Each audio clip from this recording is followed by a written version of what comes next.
TikTok অ্যাকাউন্টে community guideline violation, TikTok অ্যাকাউন্টে যদি ভায়োলেশন চলে আসে তো সেটা কি করে রিমুভ করবেন আজকের ভিডিওতে A to Z দেখিয়ে দিব। তো আমরা অনেকে দেখা যায় ভিডিও আপলোড করার পরবর্তীতে ভিডিওগুলো পোস্ট হচ্ছে না এবং কি টিকটক কমিউনিটি সেটা ডিলিট করে দিচ্ছে। এখানে আমার কয়েকটা ভিডিও আপলোড করা আছে যেটা পাবলিক হচ্ছে না, এটা কমিউনিটি গাইডলাইন ভায়োলেশন দেখাচ্ছে, এটা পোস্ট হচ্ছে না, তো এটা তারা রিমুভ করে দিয়েছে। আমি যদি আপনাকে ভিডিওটা অন করে দেখাই, এই যে দেখতেছেন যে ভিডিওটা এখান থেকে আমি প্লে করতে পারতেছি না। তো টিকটকে যার যার এই ধরনের সমস্যা অবশ্যই ভিডিওটা দেখে নেবেন, আপনার সমস্যাটা সমাধান হয়ে যাবে ইনশাল্লাহ। এবং টিকটক অ্যাকাউন্টের যে কোনো সমস্যার জন্য আমাদের সাথে যোগাযোগ করতে পারেন। ডিসক্রিপশন হোয়াটসঅ্যাপ টেলিগ্রাম গ্রুপের লিঙ্ক পেয়ে যাবেন এবং কি আমার নাম্বার পেয়ে যাবেন, ওইখান থেকে সরাসরি আমাদের সাথে যোগাযোগ করে নিতে পারবেন। তো ভিডিওর মূল টপিকে আসা যাক। আজকের বিষয়টা যেহেতু আমাদের টিকটক অ্যাকাউন্টে ভিডিও পোস্ট হচ্ছে না কিংবা আমাদের টিকটক কমিউনিটি গাইডলাইন ভায়োলেশনটা কি করে রিমুভ করব এবং কি আমাদের যে ভিডিওগুলো রয়েছে এগুলা কি করে পুনরায় পোস্ট করব, তো তার জন্য কি করতে হবে, সর্বপ্রথম আমরা আমাদের ভিডিওটা সিলেক্ট করে নিতে হবে। তো আমার যেহেতু এই ভিডিওটাতে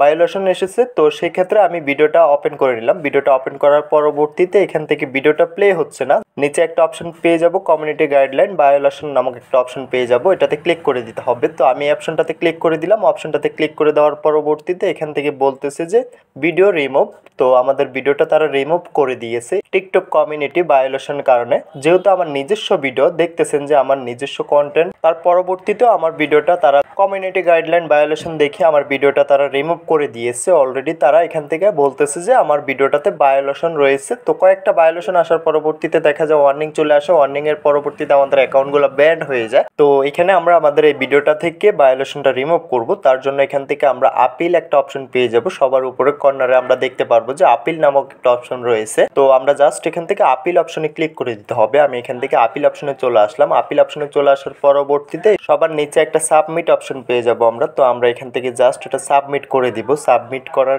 পরবর্তীতে তারা আমাদেরকে রিভিউ দিবে। আমাদের ভিডিওটাতে যদি সিস্টেম ভুলের কারণে গাইডলাইন ভায়োলেশন এসে থাকে তো সেক্ষেত্রে তারা ভায়োলেশনটা রিমুভ করে আমাদের ভিডিওটা আবারও পাবলিশ করে দিবে। তো যার যার টিকটক অ্যাকাউন্ট ব্র্যান্ড হয়ে গেছে, টিকটকের যে কোনো সমস্যা হোক আমাদের সাথে যোগাযোগ করে নিতে পারবেন। আপনার ব্র্যান্ড হওয়ার টিকটক আইডি আমাদের সাথে যোগাযোগ করে রিকভার করে নিতে পারবেন। তো আমাদের সাথে যোগাযোগ করার জন্য ডিসক্রিপশন হোয়াটসঅ্যাপ টেলিগ্রাম গ্রুপের লিঙ্ক দেওয়া আছে, এখান থেকে সরাসরি আমাদের সাথে যোগাযোগ করতে পারেন। এবং টিকটক অ্যাকাউন্টের যাবতীয় সকল ধরনের সমস্যার ভিডিও আমাদের চ্যানেলে আপলোড করা আছে, এখান থেকে চাইলে আপনি ভিডিও দেখে আপনার সমস্যাটা সমাধান করে নিতে পারবেন। তো আজকের বিষয়টা যেহেতু আমাদের টিকটক অ্যাকাউন্টের ভায়োলেশন নিয়ে, তার জন্য শুধুমাত্র ভায়োলেশনের সমস্যাটাই দেখানো হলো। তো টিকটকের যাবতীয় যে কোনো সমস্যার জন্য আমাদের সাথে যোগাযোগ করতে পারেন, ইনশাল্লাহ সমাধান করে দেওয়া যাবে। তো ভিডিওটা আজকে এতটুকুই, দেখা হচ্ছে নেক্সট ভিডিওতে। সবাই ভালো থাকবেন। যাওয়ার আগে একটি কথা, যারা এখনো চ্যানেলটা সাবস্ক্রাইব করেন অবশ্যই চ্যানেলটা সাবস্ক্রাইব করে পাশে থাকা বেল আইকনটা প্রেস করে দিবেন। নিত্য নতুন ভিডিও পেতে অবশ্যই বেল আইকনটা প্রেস করতে ভুলবেন না।